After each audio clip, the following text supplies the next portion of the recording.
Assalamualaikum warahmatullahi wabarakatuh. Perkenalkan, nama saya Inana Zulfa, NIM 20110204049 dari jurusan Tadris Biologi 3A dengan dosen pengampu Bapak Hendra Lardiman SSI MPD. Di video kali ini saya akan membahas tentang asas dan konsep mengenai materi dan energi 2. Yaitu meliputi yang pertama lingkungan energi, yang kedua rantai makanan dan tingkatan tropik, dan yang ketiga struktur tropik dan piramida ekologi. Yang pertama kita akan membahas tentang lingkungan energi. Energi didefinisikan sebagai suatu kesanggupan untuk melakukan kerja. Untuk mengetahui perilaku energi perlu diketahui hukum-hukum termodinamika, yaitu 1. Hukum termodinamika pertama. Energi dapat diubah dari satu bentuk ke bentuk lain, tetapi tak pernah bertambah atau berkurang, atau tak pernah diciptakan baru dan dihancurkan. Contohnya seperti termos, lalu mesin kendaraan bermotor, lemari es, dan pendingin ruangan atau AC. Semua benda ini menggunakan hukum termodinamika untuk melakukan pemindahan kalor dan melakukan usaha. Yang kedua, hukum termodinamika 2. Tak ada suatu proses pun yang menyangkut transformasi energi akan terjadi secara spontan, kecuali jika disertai degradasi energi dari bentuk yang pekat ke bentuk yang tipis atau memencar. Sebagai contoh, yaitu seperti seekor beruang kutub tertidur di atas salju, maka salju di bawah tubuhnya akan mencair karena kalor dari tubuh beruang tersebut. Yang kedua, kita akan membahas tentang rantai makanan dan tingkatan tropik. Rantai makanan atau biasa disebut jaringan makanan adalah suatu ekosistem makhluk hidup, yaitu perpindahan energi makanan dari sumber daya tumbuhan melalui seri organisme atau melalui jenjang makan di mana suatu organisme memakan satu sama lain untuk mendapatkan energi dan nutrisi dari organisme yang dimakan. Proses makan dan dimakan dalam rantai makanan ini berlangsung secara terus-menerus dengan perannya masing-masing, seperti produser, konsumen, dan pengurai atau dekomposer. 1. Produsen. Produsen adalah organisme yang mampu membuat makanannya sendiri. Contohnya adalah tumbuhan hijau.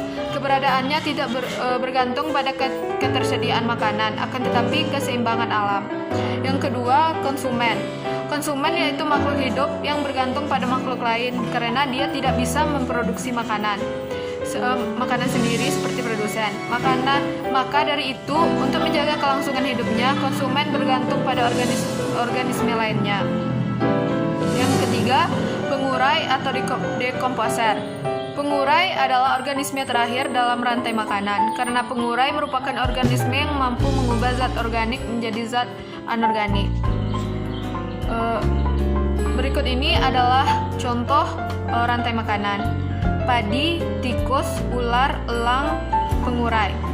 Padi yaitu sebagai produsen, penghasil makanan untuk organisme lain. Padi menghasilkan biji beras. Yang kedua, tikus. Tikus yaitu sebagai konsumen primer karena tikus merupakan hewan yang memakan tumbuhan atau yang disebut dengan herbivora, atau tikus memakan padi untuk kelangsungan hidupnya. Yang ketiga, ular, yaitu konsumen sekunder karena ular merupakan pemakan hewan lainnya atau karnivora, dan ular memakan tikus sebagai sumber energinya. Yang keempat, elang, yaitu konsumen puncak. Elang memakan ular untuk kelangsungan hidupnya. Yang kelima, pengurai.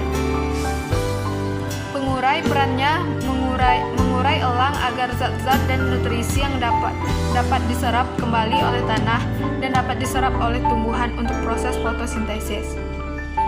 Yang ketiga, struktur tropik dan piramida ekologi. Struktur tropik, pengertian struktur tropik adalah peristiwa makan dan dimakan antar organisme dalam suatu ekosistem yang terdiri dari tingkat-tingkat tropik. Yang berikutnya, piramida ekologi. Piramida ekologi adalah gambaran susunan antar tropik, dapat disusun berdasarkan kepadatan populasi, berat kering, maupun kemampuan menyimpan energi pada tiap trofik. Struktur trofik dapat disusun secara urut sesuai hubungan makan dan dimakan antar trofik yang secara umum memperlihatkan bentuk kerucut atau piramida. Yang terakhir, macam-macam piramida ekologi. Yang pertama, piramida jumlah merupakan jumlah organisme yang berada di dalam suatu daerah atau area tertentu yang dikelompokkan dan dihitung berdasarkan taraf trofik. Yang kedua, piramida biomasa merupakan taksiran berat organisme yang mewakili setiap taraf trofik dengan cara tiap-tiap individu ditimbang dan dicatat jumlahnya dalam satu ekosistem. Yang ketiga, piramida energi menggambarkan banyaknya energi yang tersimpan dalam 6 tahun yang digunakan senyawa organik sebagai bahan makanan. Terima kasih.